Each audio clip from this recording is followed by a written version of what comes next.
And 3, 2, 1, we're on. Hello, guys, this is Shreyans Dungarwal, and today our podcast is going to be very interesting. We have Pulin Soni along with us. He's going to tell us the story about Photoquip.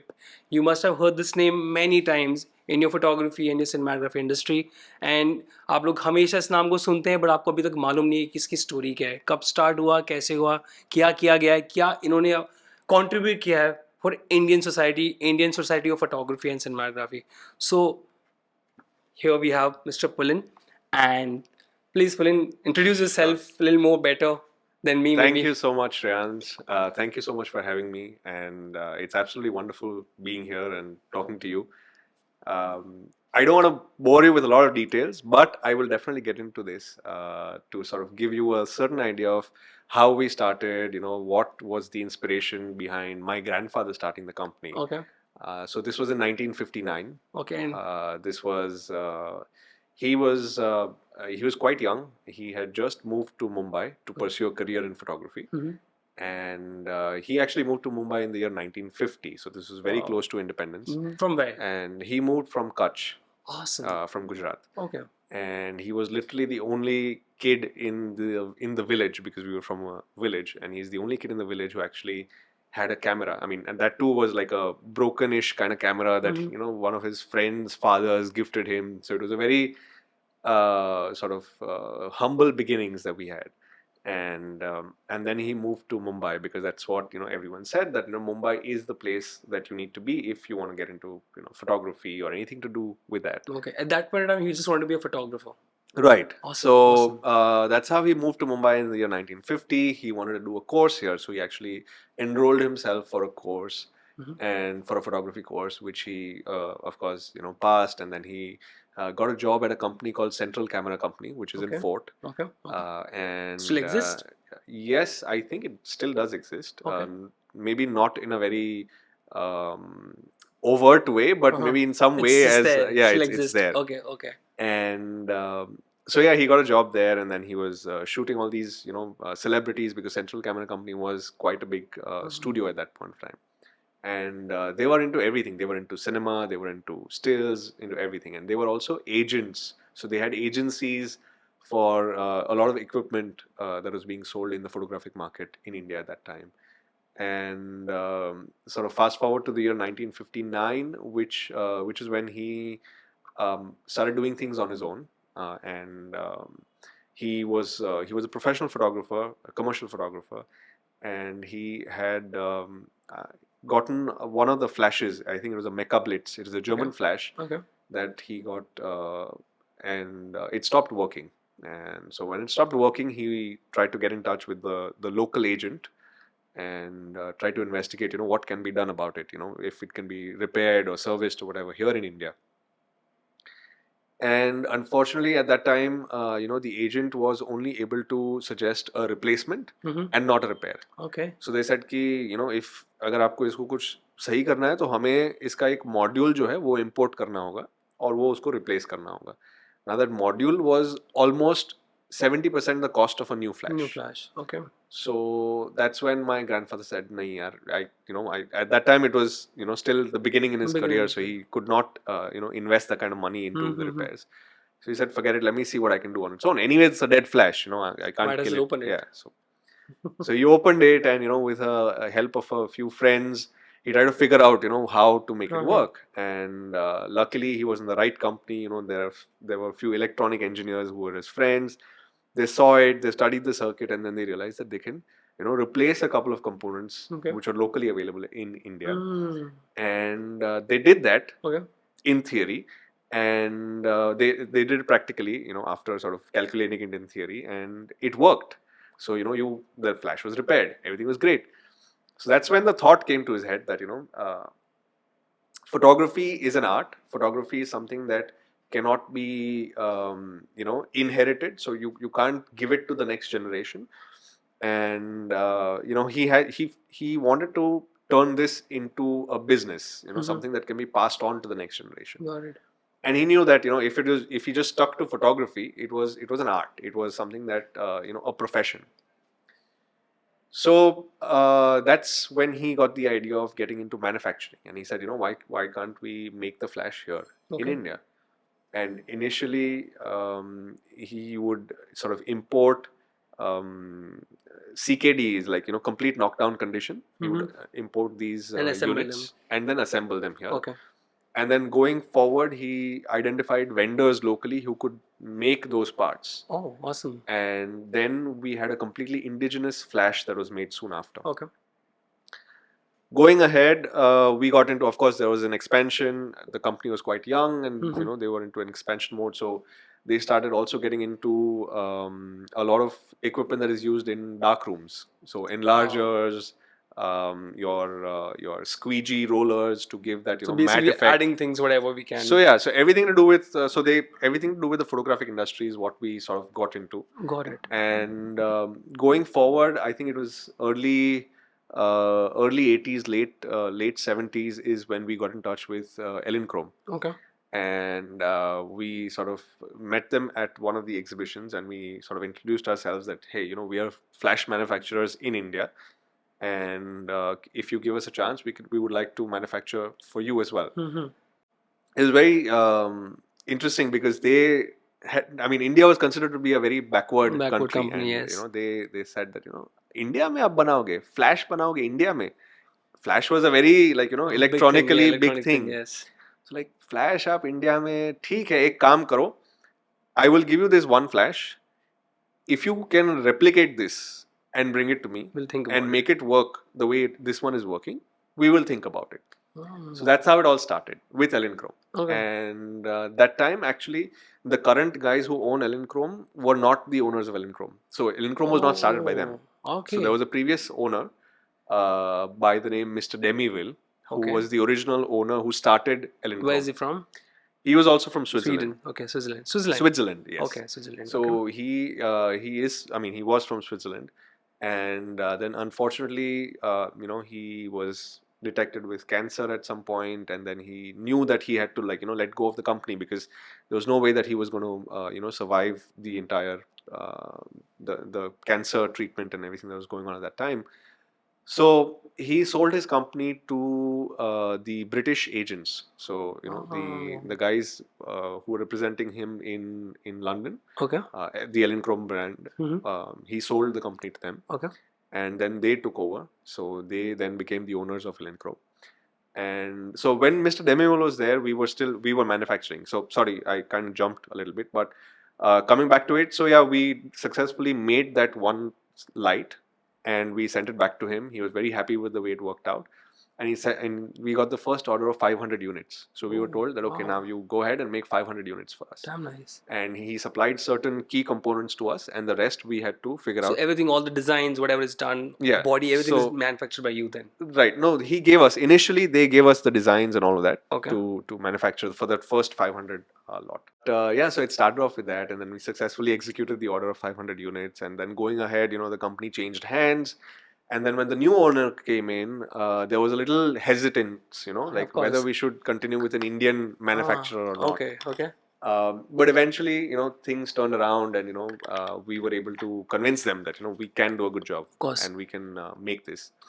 So we continued making, and that's where Elinchrom 23. A lot of people have used Prulinchrome 23. Earlier, it was called Elinchrom 23.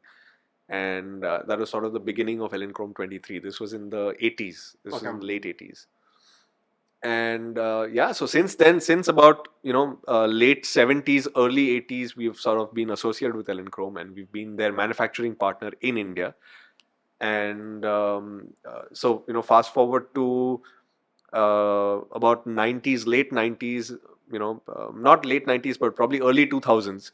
Is when we came up with the Elinchrom FRXs that you now see, and the D-lights that are available. Okay. D-light, Elinchrom D-light actually at some point of time became one of the most sold flashlights in the world. Okay. And that was completely designed by us. Everything was done in-house. Okay. Of course, the electronics were completely designed by Elinchrom. We did not get into electronics, but the entire housing, all of that, the mechanical aspects of it was entirely designed by us. And I think most of the people, they don't even know that it was designed in India. I think that was with purpose. Yeah. Oh, is it? Okay, nobody has an idea. That's good, man. It's good to know. Yeah. Damn nice. So, Okay. so yeah, going ahead. So we were. I mean, that is our sort of journey as far as flash is concerned. Okay. So we had the D lights, we had the FRXs, and then we had multiple iterations of those. Yeah, you were telling me about this, about films and cameras. Correct. Why don't you tell us about the cameras? How did you guys start in the film Exactly, cameras? exactly. So, in about late 90s, early 2000s, also we were into. Sorry, in the early 90s, we were into manufacturing of film cameras, and there was a camera brand called Click, KLIK. That is what we manufactured, and it was one of the only completely indigenously manufactured camera, completely made in India. We were only importing components, certain key components such as lenses and things like that were being imported, but everything else was made in India. The plastic body was made in India. Everything was made in India. Wow. And so that's actually the time when we also went public. So we are listed on the stock exchange. We went public in the year 1994, and mainly we went public because of this project, the camera project, because it was a very commercial, like a mass It has project. to be a big company then. Correct. Of course. So yeah, that successfully went on for a few years, and then we saw that the analog sort Was of fading technology out. was Fading coming out. to an end, and that's when we sort of switched gears and we went into printing. Okay. So then we were manufacturing partners for a company in Switzerland called Greta Imaging. I don't know if a lot of you are aware of it. It's a relatively uh, old sort of company because it was wet chemistry. I Okay. mean, there is all they used to make wet labs. So these labs basically processed film and made pictures. So your 4x6s, 5x7s, 8x12s. Those are all made in these labs, and they were very simple to operate. You just put the film on one side, and on the other side comes out the print. The print. So you had it was a very simple sort of A lot of lab. companies they had back then. Correct. So you had Noritsu, you had Fuji, you had a lot of other. Did Kodak also have something like that? Kodak also had a Yeah. machine, and so Greta was one This of is them. the same machine you're talking about, which used to be in the studios back then, like big, Correct. big, huge, humongous Right. machines. Right. Got So it. we used to manufacture those here in Mumbai, Okay. and we used to cater to the Asian market and the Russian market. Awesome. And so we had more than, I think, 115 machines that were produced by us, placed in all these different places. And then we also developed, because at that point of time we were at the sort of the cusp of the analog technology going out and the digital technology coming in. So we also developed a module for these machines, which enabled these machines to become digital. Okay. So they were not only restricted now to film, but you could also print digital, prints. So let's say your input was CF cards at that time, or SD cards. SD cards. You could put it into this machine and you could print silver halide prints, from it. So yeah, that's what we developed, that sort of module for them. Okay. And then going ahead, we also sort of took that module and implemented it onto the newer technology of printing that was coming out around that time, which was dye sublimation printing, which was called dry printing, because there was no wet chemicals involved, no chemical processes involved. It was all based on film. So you had different colors, you had exposure and all that. So it was all film and heat. So there was heat that was sort of sticking different layers of colors onto the base layer. So that's that technology. And what kind came of papers were they? So these were Any standard. specific paper did we need? No, or this any is standard dye paper? sublimation paper. Okay. So dye sublimation technology also is being used nowadays in Alright. printing mugs. So you see how certain mugs have these photographs and things printed on them. So that is also used. I mean, that is also dye sublimation Okay. printing, Amazing. dye sublimation technology. So that's what we did. We used that module, put it onto a dye sublimation printer, and we made kiosks. These were successfully placed in multiple locations pan India, and then eventually we sort of wanted to come around and focus on lighting, because lighting was our core business. Lighting is what we started with, and lighting is what we wanted to focus on, because what we realized is, irrespective of what happens to the technology of capturing the image, processing the image, or even the pre-production, one thing remains constant in this entire thing is light. Light. So only if there is light, controlled light, there is photography. Photography. So without light, you can't do photography. That's true. And that's where we sort of condensed all our thoughts, and we said, listen, let's focus on lights and let's focus on lighting, because that is something that's going to be a more longer lasting venture, rather than focusing on other technologies that are coming to the market. Okay. Thank you so much for that knowledge, man. Amazing. We had no idea, and I just feel that आज मेरे को इतना अच्छा education मिल गया है. For last 20 minutes, you gave me all the details about your company, and it's very proud to know. So it's an Indian company who has actually done so much back then. It's interesting. But yeah, tell me something about you. Now let's come back to you. You were talking about lights, and we'll get to that point in stage 3. This is the stage 2 where we actually get introduced to Mr. Pulin. He has to explain about himself. Why did he join his father's company? You were studying in New York, and Yes. you graduated in 2009. That's what you told me. Right. And so you've studied there, you have done something there. Why didn't you stay back there? And I Right. think from the time you come, I mean that at that point of time, people were leaving their parents' job or parents' companies, and they were doing their own thing. Why didn't you want to start your own something separately? And what's going on in your mind? What was going on So in I your think mind? from the very beginning, I mean, this is, before even the thought came that I want to go and study abroad, Okay. the idea was very clear that, I wanted to go study abroad, but I eventually wanted to come back, Okay. because I was seeing what my family was doing as far as, contributing to the photographic fraternity here in India. And I saw the kind of network that they have, the kind of goodwill that they have in the market, the kind of you know efforts that they have put into creating this sort of a support system for a lot of Indian photographers. So the idea was very clear that I'm coming back eventually. Okay. Irrespective of where I study, what I study, I'm eventually coming back to India, and I'm going to contribute in some way or the other to this sort of setup that they already had. And I think what I had in mind when I went to America was that I wanted to study engineering. Okay. Because I wanted to get into manufacturing. I wanted to get into production, and that's what I studied eventually. I studied engineering management. And I mean, engineering management is more of a it's like a cusp between management and technical engineering. So it's like when you have somebody who's talking too technical, the engineers on the shop floor, and then you have those guys sitting in the corporate office who are managers. Now, as engineering management graduates, our job is to be the bridge between these two. Bridge the gap. So we understand the business aspect of things as well. We are trained. So I took all my econ classes, accounting classes, all of that. Okay. And then I also had my engineering. So I did mechanical engineering, I did production engineering, I did all of that. Nice. So in fact, I also did my Six Sigma training, where you.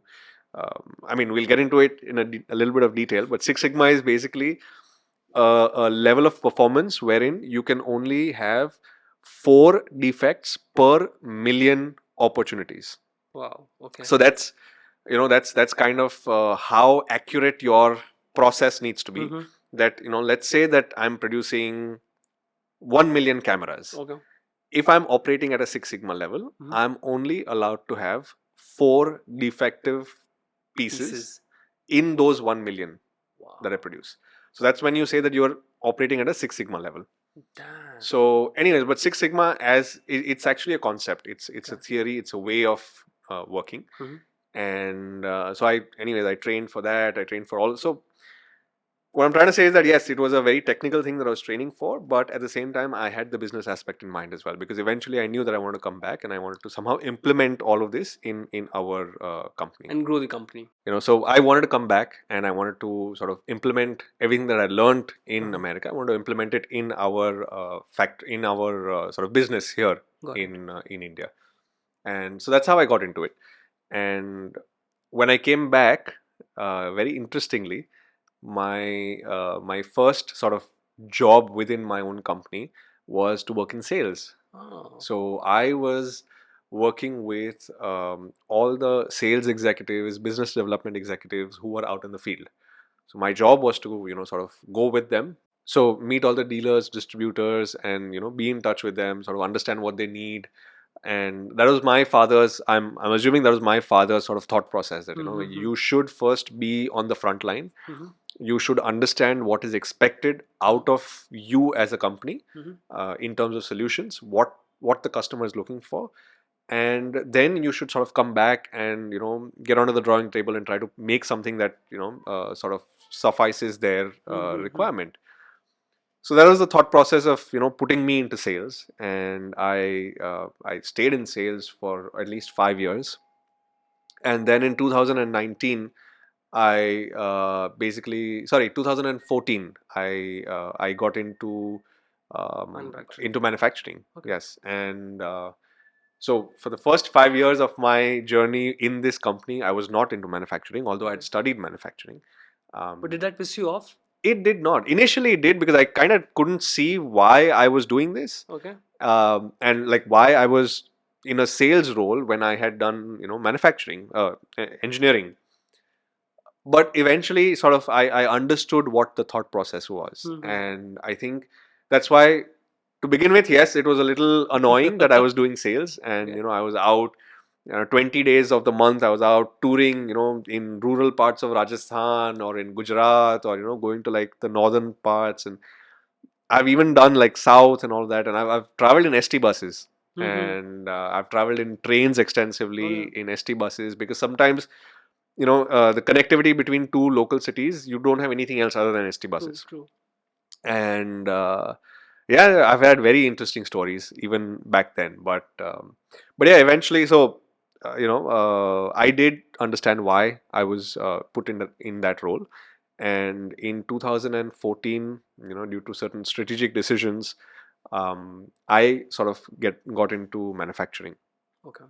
And at that point, we had already started noticing that the market was very quickly sort of shifting towards um, untethered products. So people did not want to have to plug in their products. People wanted battery operated products. So that is when we sort of sat down with Elinchrom, and we said that hey, let's develop a product together, which And this is is in which year? which this is about 2015. 15. Okay.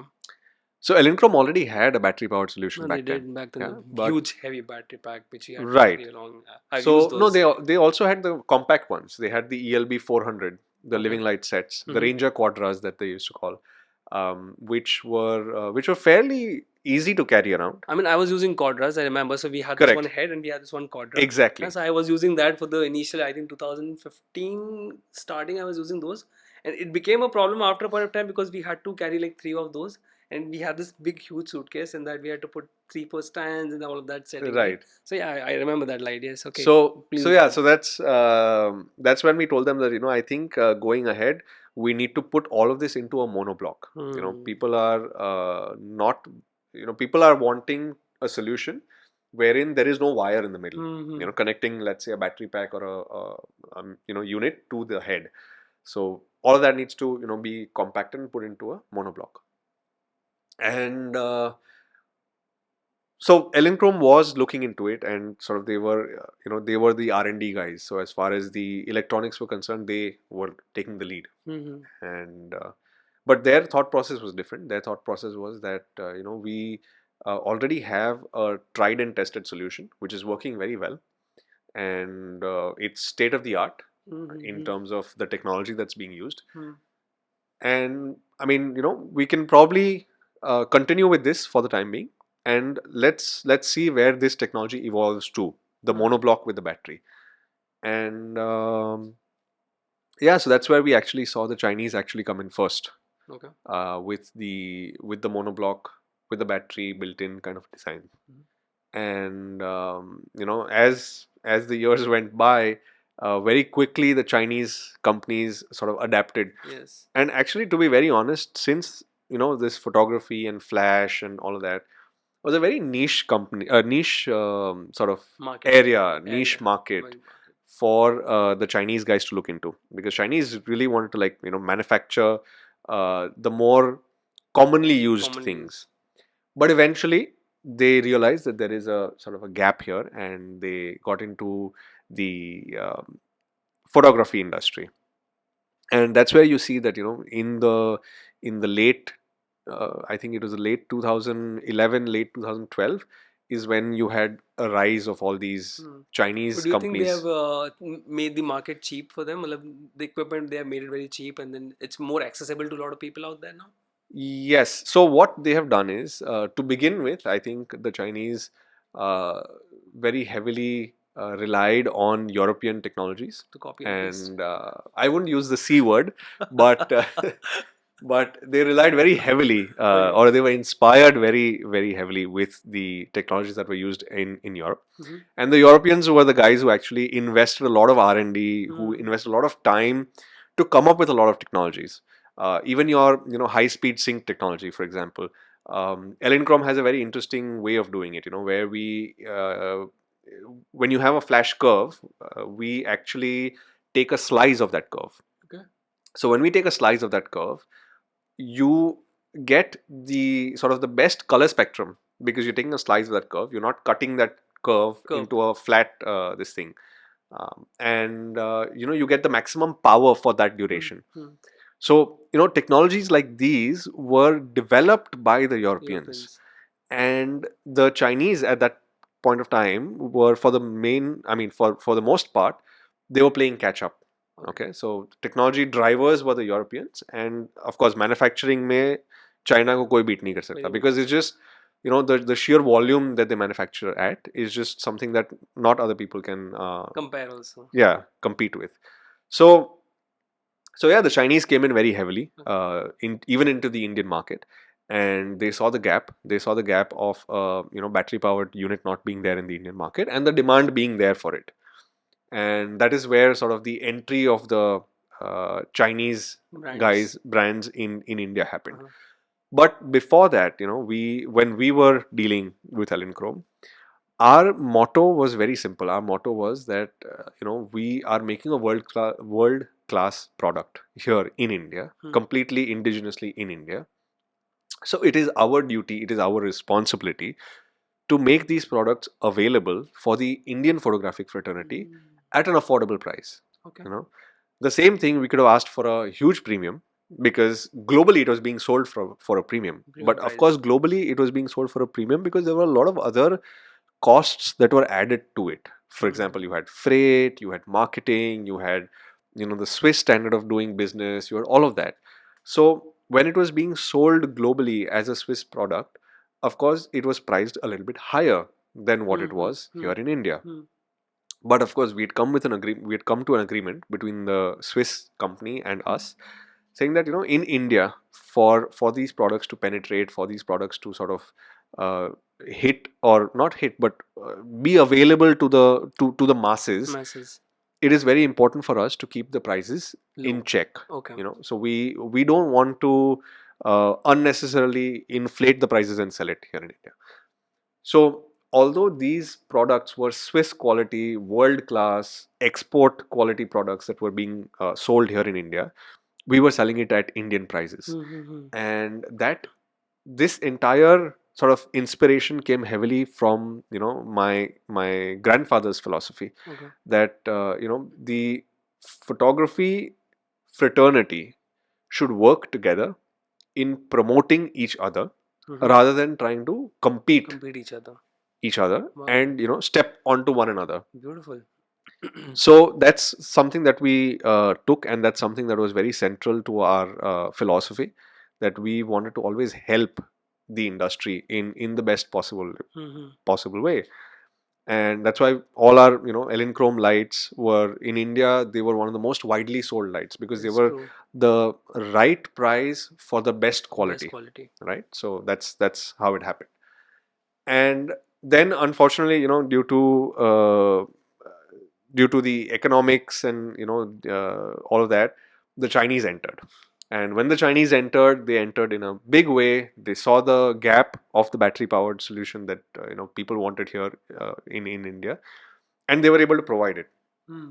And so when they were able to provide it so beautifully, uh, I'm not going to take credit away from someone who deserves it. Yes, they did a good job. They were able to provide a very good product at a decent price in India, and that's where sort of the that entire market took off.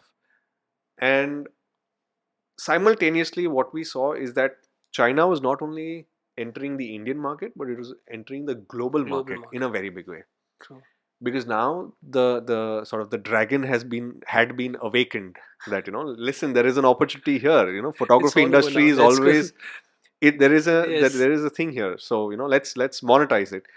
And they saw the opportunity globally. It was not just India, it was all over the world. All over the world. Yes. And I think what happened because of that is that a lot of these traditional, I wouldn't say traditional, but a lot of these companies that are European and that started off in Europe, that invested so heavily in technology, that sort of developed all these technologies, somewhere or the other face the heat. That's where they sort of said that, okay, now we need to really reckon. Otherwise, earlier they were like, "Huh, there is a Chinese guy, koi bana raha hai, theek hai." ठीक है, doesn't It matter. doesn't matter. हाँ. But it's at that point that they realize that, guys, we need to like really now Because they look are at catching these up guys. now. Yeah, They're they're catching catching up up. real good. And so, going ahead, yes, as far as Flash is concerned, I think the Chinese have done a very good job, and they've come up, with some very interesting products. But at the end of the day, I think the European companies are still invested very heavily in inventing new things, Yes, or that's in, true. in finding new New technologies technologies. for Flash. So yeah, I think Europeans are where they are. I mean, they still have a certain place in this Surely, entire surely, ecosystem, surely. and the Chinese have a certain place in the But ecosystem for sure. I also feel, sorry to cut you. No, no, I absolutely. Go also ahead. feel that they have given birth to many photographers out there, Right.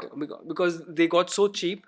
I mean, again, I will not take the brand's name, but they got so cheap that everybody wanted to become a photographer. And I just feel at this point of time, when I have a lot of assistants coming on board with me also, like everybody wants to become a photographer, and that's a good business Right. for any market, maybe Chinese market, but eventually they will want to, anybody could buy, they could buy a Chinese brands, but eventually they will want to come to that European brands, because Correct. they know for a fact that's the stage up, that's a level up for them. Right. So nobody is actually losing it.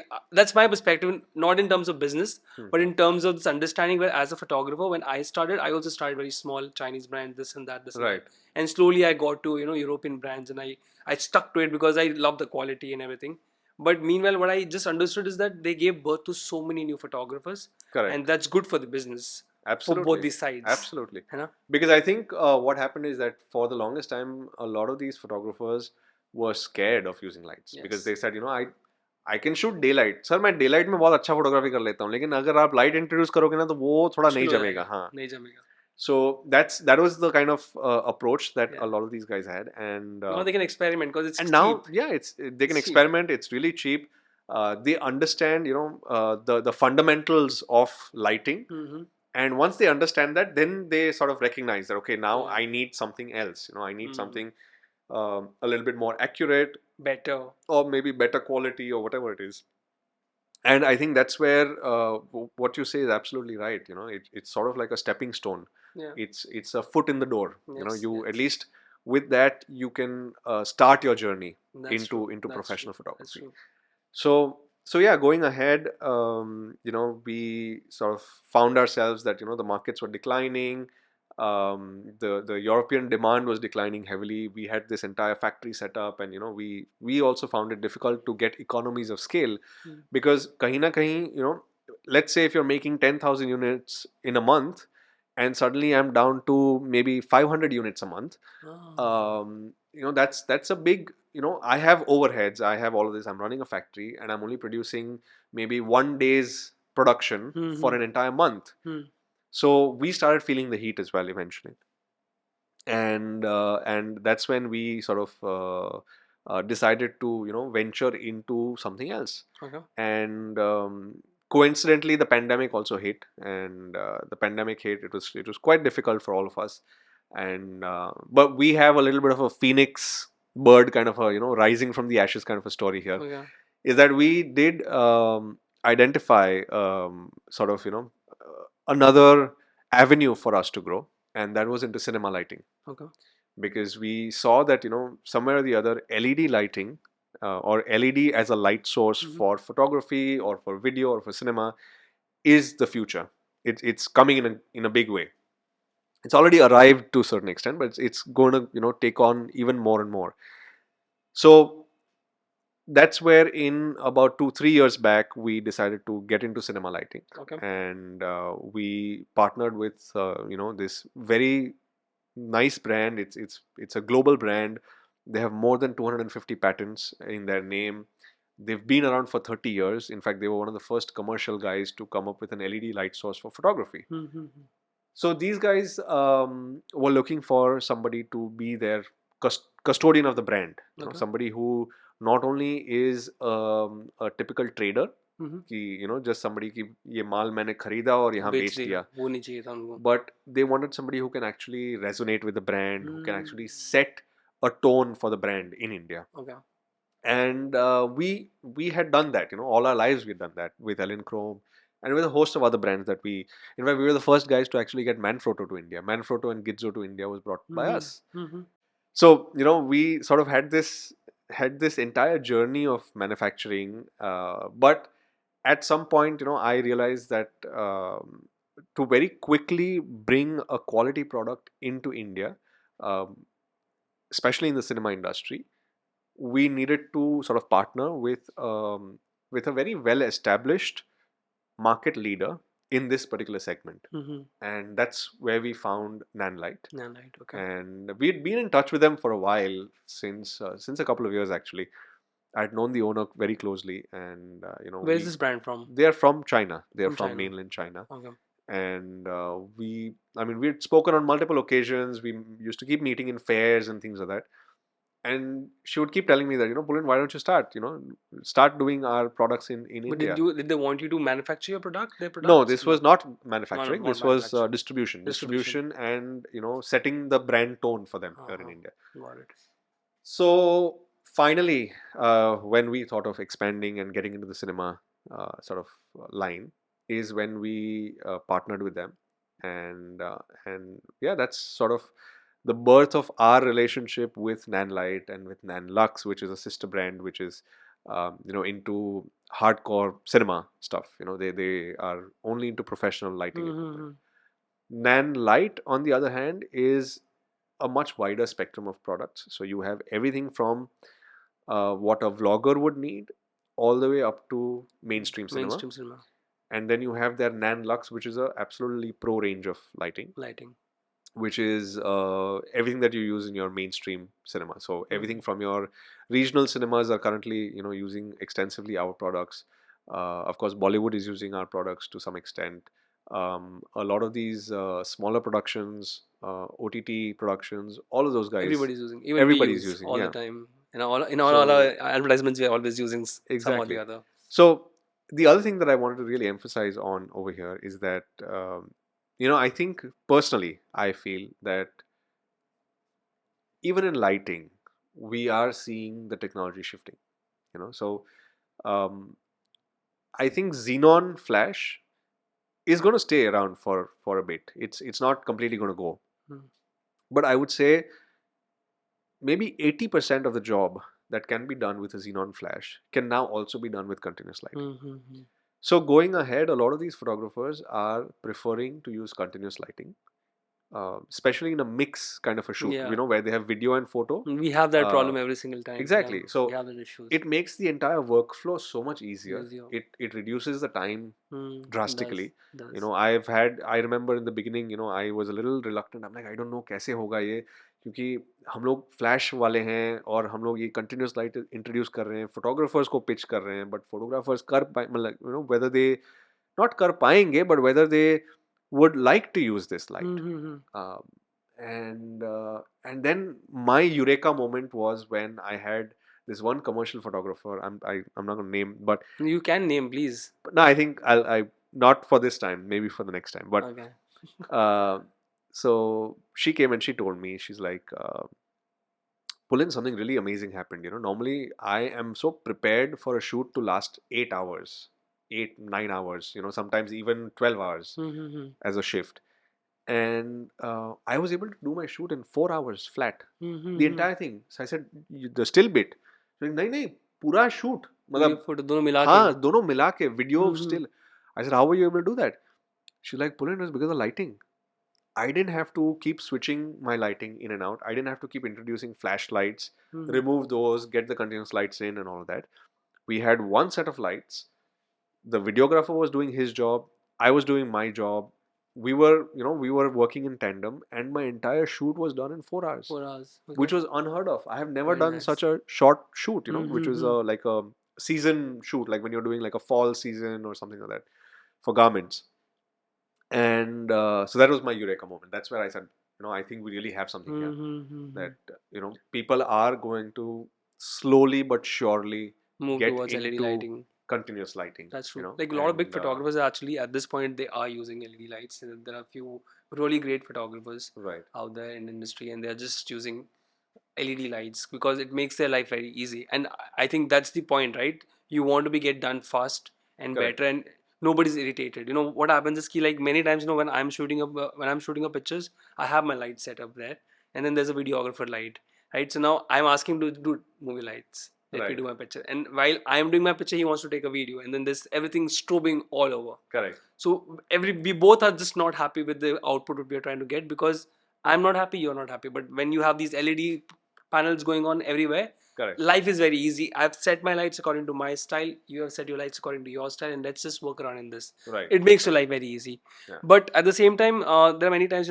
like I do a lot of experimental work, even in terms when I'm doing commercially also. A lot of my brands, they come to me for a lot of experimental hmm, work. They do not come to me for a normal shoot, right, है ना? plain Jane vanilla या wala nahi. वो उनको नहीं चाहिए. मेरे पास जो लोग आते हैं पूरा एक्सपेरिमेंट के लिए ही आते हैं. So Right, when we are doing that, at that point of time, LED light is still not, has given me that happiness what I'm looking for. I mean, and I think that will take over the period of time. Maybe probably they will get there. hmm, It's not like it's a rocket science. यहाँ तक पहुँच गए हैं. If I'm able to shoot f9 in continuous light, तो might as well we'll get to that point where correct, you don't even need anything else. That's right, that's a good starting. So I love it, but I still feel that there's a little more time left, and probably, yeah, like you said, it will eventually happen for sure. right, For sure. right. So yeah, I think technology does change Yeah. for all aspects of photography. I mean, everything from image capturing to lighting to everything, to printing and all of that. And we have sort of, worked with the technology all this while. Okay. We've been in business now for more than 60 years. And although largely the lighting technology did not change all that much, but I think now we are at that sort of cusp where we do see that even lighting technology is going to have a drastic shift. Drastic shift, of course. And yeah, I mean, the entire paradigm will have to shift of of lighting, of using lighting in still photography, Still because photography. I mean, I know I'm a very amateur photographer, but I still have my exposure triangle in my head. And you know although there are certain, I mean, few shortcomings of, or I wouldn't say shortcomings, it's just a different way of looking at True. continuous light. Because whenever you're introducing continuous light onto a particular shot, or a particular subject, continuous light is almost like it's another source of ambient light. True. Right? And what we have learned in the exposure triangle is that whenever you want to cut ambient light, you either reduce the size of your aperture, Yes. or you increase the shutter speed, or you sort of work with your ISO, ISOs. right? Yeah. So, but usually it is the shutter speed. Shutter speed. So whenever I want to cut ambient light, Yes. and I just want to have that particular subject well lit, then I do it with my shutter speed, because my flash can sync with my camera. Yes. And my ambient light will get cut out when I'm Cut shooting out at, completely. let's say, one 2,000th of a second Yeah, on high sync speed. high sync, correct? Yeah. But here now, what happens is that your continuous light is working like ambient light. Ambient light. So you might find it a little bit more difficult to cut out ambient light and focus only on. So, I mean, what I'm trying to say here is that it's a different new the way education of altogether. right. So the way of looking at lighting has to change. Has to change for sure. Because it's no longer flash versus continuous. Yeah. Where you could differentiate that okay ये flash है और ये continuous है ambient है इसको cut करो तो flash दिखेगा. Flash दिखेगा सही. So that entire sort of balance needs to be brought in. That's true. And I think that is the only sort of learning curve bit that there is for photographers. I somehow feel that the new generation photographer, they haven't even gotten introduced to that correct triangle part. Right. And they have already entered to this zone where everything is just continuous light, right?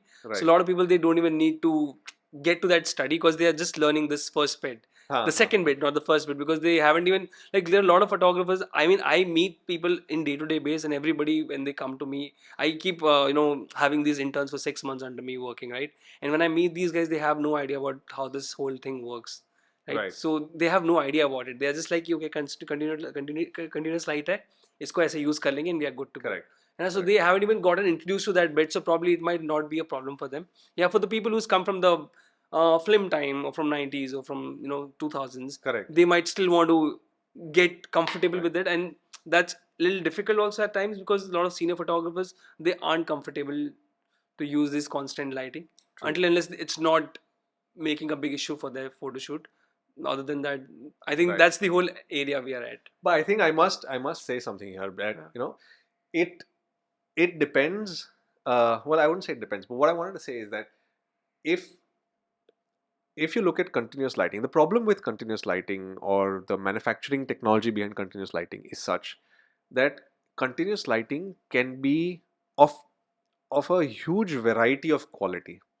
So आजकल किसी को भी electronics में मतलब LED इतना easy हो गया है एलईडी को जलाना एलईडी को to light up an LED is very simple. All you have to do is supply current and you have the LED is lit. LED ready. And then you put a sort of a dimmer and you can reduce or increase the brightness of the LED, right?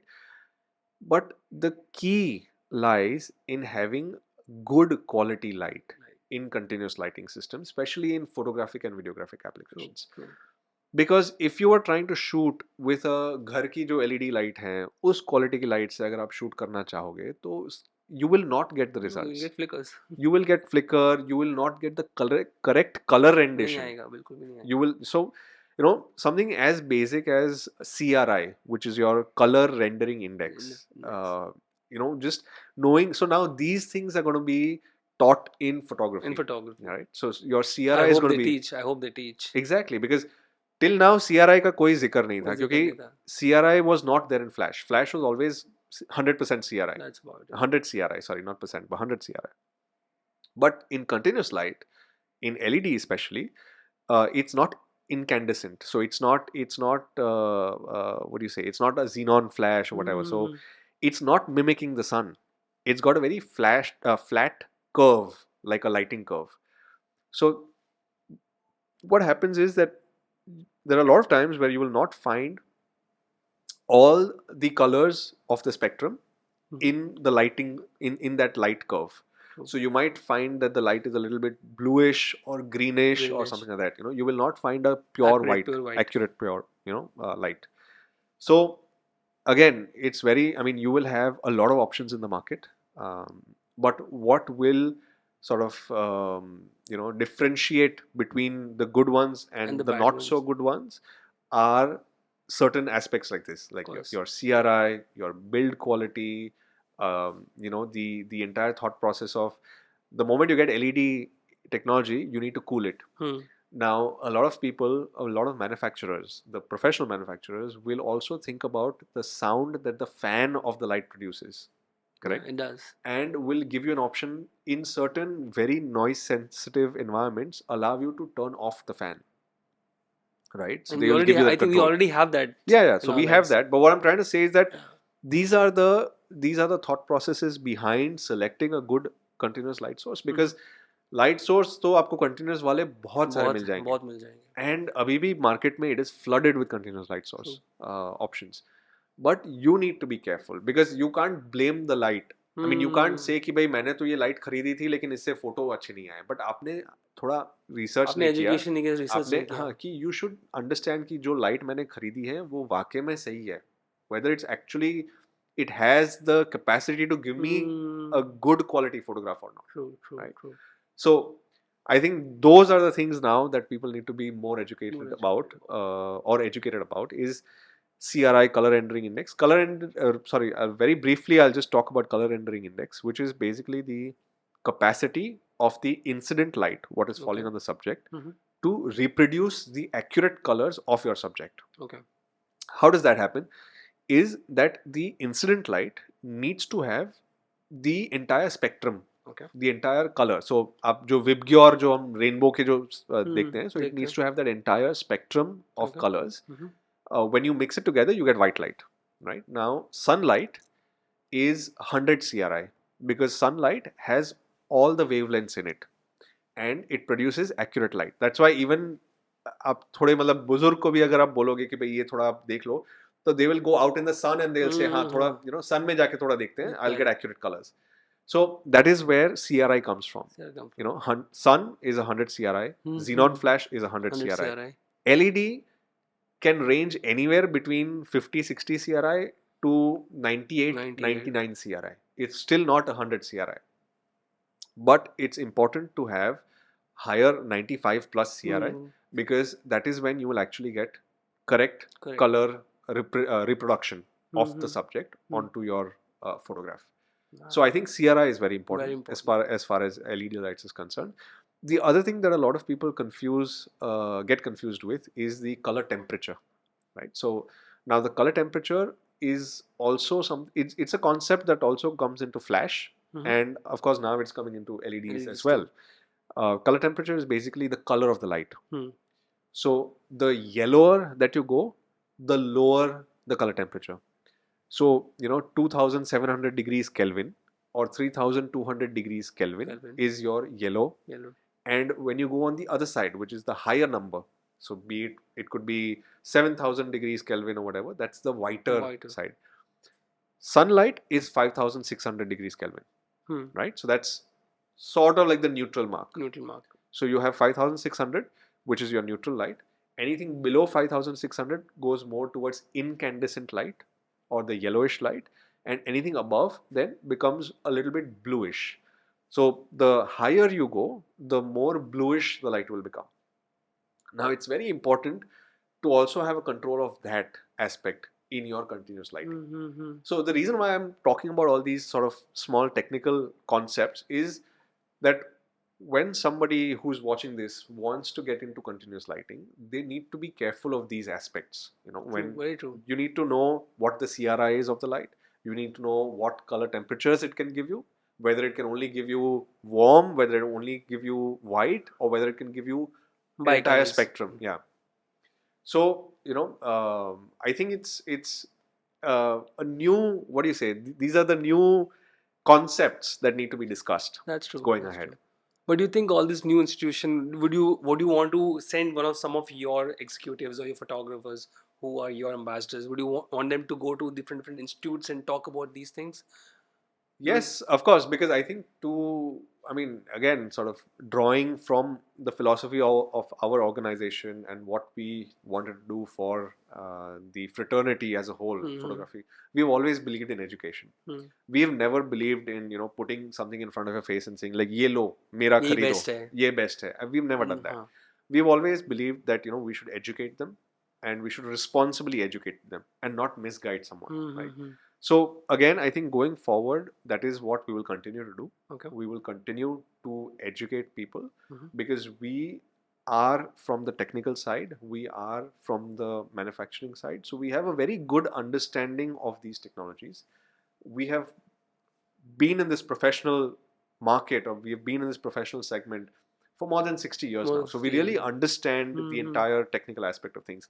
And I think it becomes an inherent responsibility for us to sort of educate the upcoming photographers, educate the existing photographers of the shift in this technology and how to use it in the most efficient and the best possible way. So yes, of course, we want our ambassadors to talk about these things. We want our people who associate with us.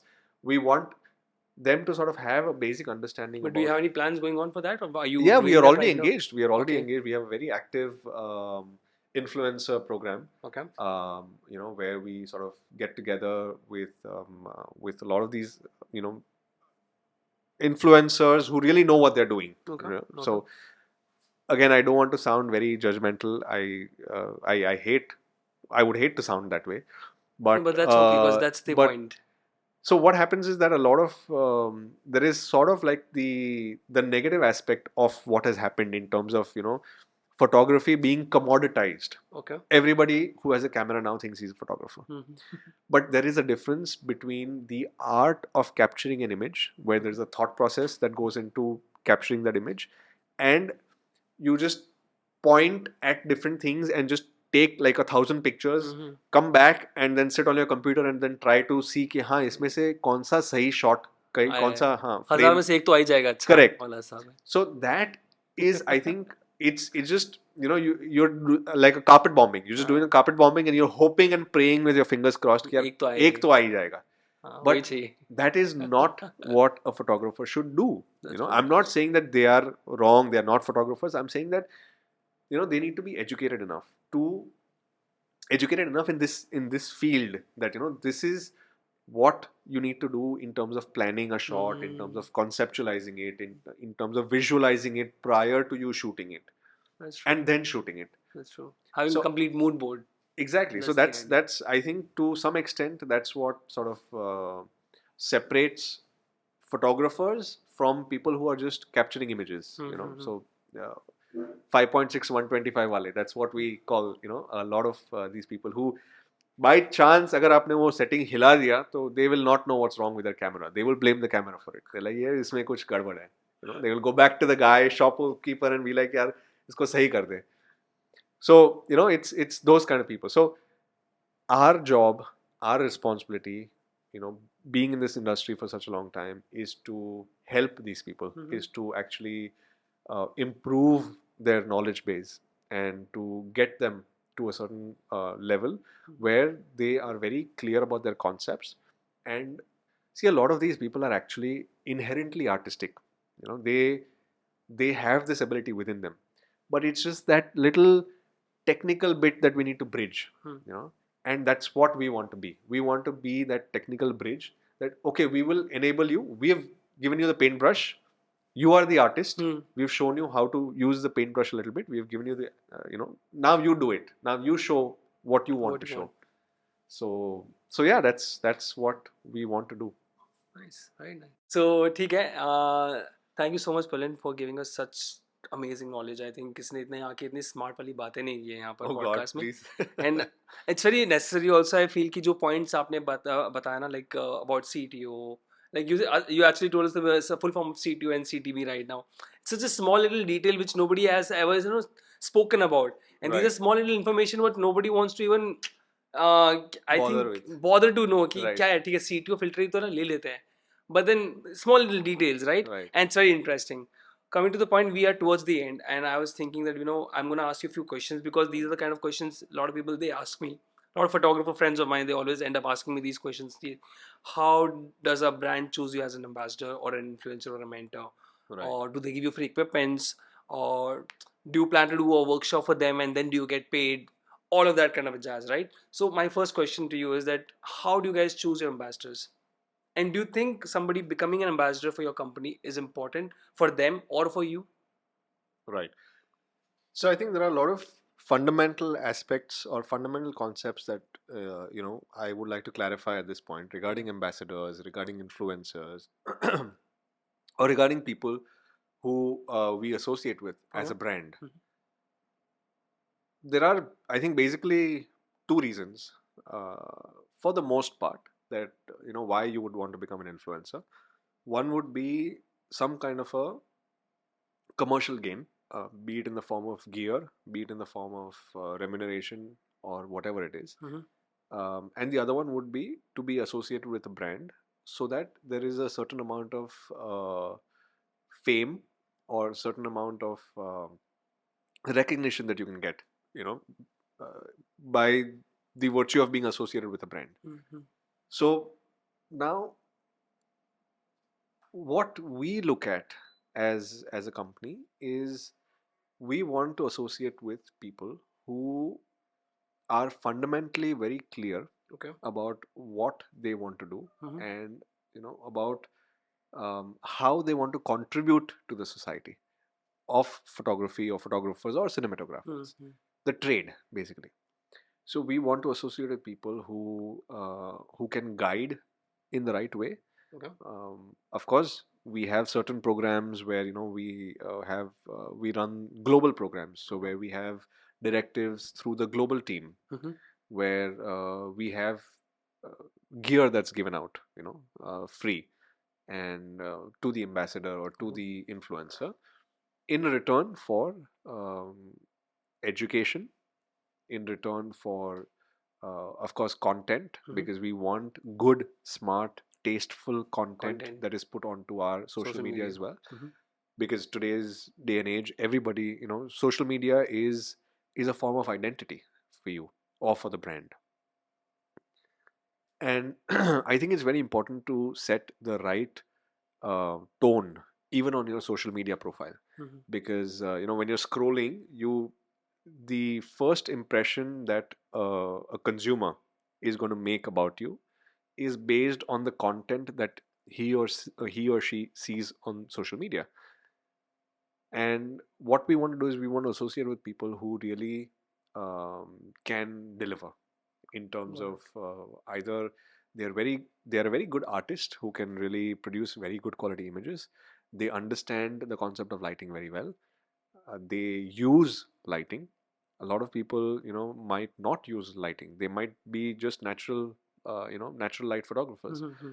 So those then would not be a good role model, because for us, anyone who's an ambassador, anyone who's an influencer becomes a role model for our brand, True. right? So True. we want consumers to look up to this person and say that this person really knows how they're doing their stuff. Mm-hmm. But if they're not using lights, then it's Doesn't sort make of sense for a, you. yeah, it doesn't serve the purpose. Mm-hmm. So yes, we do have an ambassador program. Sorry, I mean, we have an influencer program. We don't per se have an ambassador Ambassador program, program. because that's the global directive. The global guys don't have They have to do the selection then. right. So they are doing that selection of ambassadors and all of that. Um, but we do have a very active influencer uh, and content creator program Okay. that we have with NANLITE and Mm-hmm. NANLUX, and Not with Elinchrom. not yet with Elinchrom. I mean, not yet in a very big way, but we are also trying to develop that aspect of Okay. things. So yeah, going. I mean, sorry, just to keep things short, we are looking for somebody, or we would look for somebody who really is good with the technique, Mm-hmm. who understands lighting, who understands the equipment, and who can sort of be a role model Oh yeah. in that aspect. So eventually, the new currency now is the number of followers. So unfortunately, followers can be gained in multiple ways. True. I mean, either you can gain them organically or in some inorganic way. But for us, it's not key only because you have certain number of followers we will get you on board as an Okay. influencer. Because to a great extent, as I said earlier, we want to establish the fact that you know how to use the equipment and you Mm-hmm. are using the equipment currently. True. You might not be using our brand, you might be using some other brand, but You know how to use you it. know how to use the Hmm. equipment. So that's what we are looking for So in then, do you want influencers. them to get in touch with you on their own, or you are looking out for these people, and you already have few people out there in the market We who's already have a lot you of already have a lot. influence. Yes, we You already already have a have. lot of influencers who are empaneled with us. Okay. However, as I said earlier in my talk, when I was talking about the philosophy of the company, Yes. we don't. I mean, we don't want to get into that very typical commercial kind of an aspect of things. Mm-hmm. We want them to be organically, delivering certain things. Like, for example, be it content or be it, participating in workshops, conducting workshops. So those things need to come in very naturally, very organically to them, and and we have already few people who are working with us very closely for Mm-hmm. these Mm-hmm. things. So yeah, that's pretty much what our influencer program is about. Very nice, damn nice. So that's, I think that's that little segment was very important because a lot of people, they always want to know what exactly is going on, and for them to know if you really want to be an ambassador for a certain company, for Right. might let's say NANLITE for the example, then you need to actually be good at lighting, and you need to be using lighting. You can't be a natural light photographer and then expect them to give you a call that become my ambassador. And at the same time, you need to have a followers, organic followers, that's for sure. And you should be willing to teach people and influence people to get into this lighting system. I think that Yeah. sums up the whole idea. Yes. Yes. You Yes. know? So that's clear for you all. Now, second question for me, next question is, do you set up these workshops? Do you have these workshops where you get in touch with, you go to these institutions, or uh, probably call everybody in your office and have this session to teach them about the new lights, the lighting system, how it works, why it works, and do something for the community? Do you do that? So yes, we do actually. Okay. I mean, we've been doing it for a very long time now. Okay. I still, I mean, very just a segue. Recently, I was going through some old DVDs or CDs that were there in my drawer, and I came across one workshop Mm-hmm. that we have conducted by Mr. Hari Mahidar. He is Oh. no more, unfortunately, now. God bless Mm-hmm. his soul. But he was a very good photographer, and he's Damn been good a photographer. very, very dear friend of ours Okay. since the beginning. And he conducted a workshop in Delhi in the year 1984, Wow. and we have an entire recording of that workshop. Mm-hmm. So, so that was sort of, that goes to show that we've been in this workshop conducting space for a very long time. Mm-hmm. And again, it sort of rings back, or it brings back to the idea or concept of educating. Mm-hmm. We want to educate the fraternity, we want to educate the photographic family that we have. And yes, we were conducting workshops earlier, we continue to conduct workshops even now. We used to work with sorry, not we used to, we still work with a lot of the educational institutes as well Okay. in order to conduct workshops. So we are working with, I mean, just to name a few: Shari Academy in Mumbai, Light and Light Okay. in Uti, then there is Bharatiya Vidyapit School of Photography in Pune, Pune. Symbiosis in Pune. I mean, you name it. There is You Delhi already College there. of, yeah, DCOP, Delhi College of Photography. Mm-hmm. So we are really working very closely with all these guys, Really nice. and we are trying to sort of have whole sessions in those institutions, either directly or indirectly, where we are supporting the faculty in some way or the other, Okay. to enable them to talk about lighting, to enable them to talk about the technique of lighting. And then we have never believed in your face kind of a Mm-hmm. hard sell. We've never Hard done sell. that. Okay. So we've always believed that you educate them, you teach them how it's done, and then let them make a choice. They will, I mean, eventually they will choose the right You'll do thing. the right thing, of course. So maybe like how we spoke earlier, that there could be stepping stones in the journey, Mm-hmm. but at some point they know what they want. Yeah. So that is that is our way of doing business, and that is what we continue to do. So Amazing. holding workshops, we not only hold workshops in education institutes, but we also have workshops for amateurs, we have workshops for semi-professionals, for professionals. So we have workshops across the board. Mm-hmm. And we what we want to do is, again, we want to just bring into the market, or we want to sort of explain to our fraternity, the technology, the shift in technology, and what the latest is as Mm. far as options. Okay. Very nice. Very nice. My next question. I mean, I don't know if you would answer that question or not, but still, I'm gonna ask. So you have your few influences under your program. So do you ever have any problems with these photographers or cinematographers? What you are expecting out of them, and then you do not get anything out of them? I mean, you don't have to name them, but So yeah, I mean, what of are the course, issues? the name of the game is is expectations, Okay. right? So there are multiple occasions where at the end of the day, we want certain deliverables. So Mhm. let's say if we have empaneled you, or let's say we've partnered with you Mhm. as as an influencer, Okay. we expect you to give us some content. True. Like, Very true. for example, if I'm going to give you two lights, Hmm. I am giving you those two lights not just to keep. Hmm. I'm giving you those lights so that you can shoot with those lights, and you can create some content with that light and share it with us, and let us share it with the public, Mhm. right? Hmm. Now, a lot of times what happens is that, I wouldn't say a lot of times, but sometimes what happens is that they go into a sabbatical. Okay. Lights मिल गई, gear मिल गया, तभी एक कुछ shoot था, commercial shoot था, वो हो गया, अब बात खत्म. अब बात खत्म. Then we have to keep following, and we have to keep following up with them, saying that, bhai, we had spoken about this, you're going to give us content. And then you hear a huge spectrum of reasons why they are not able to shoot, or what they're not able to. Mhm. But at the end of the day, the responsibility lies with them.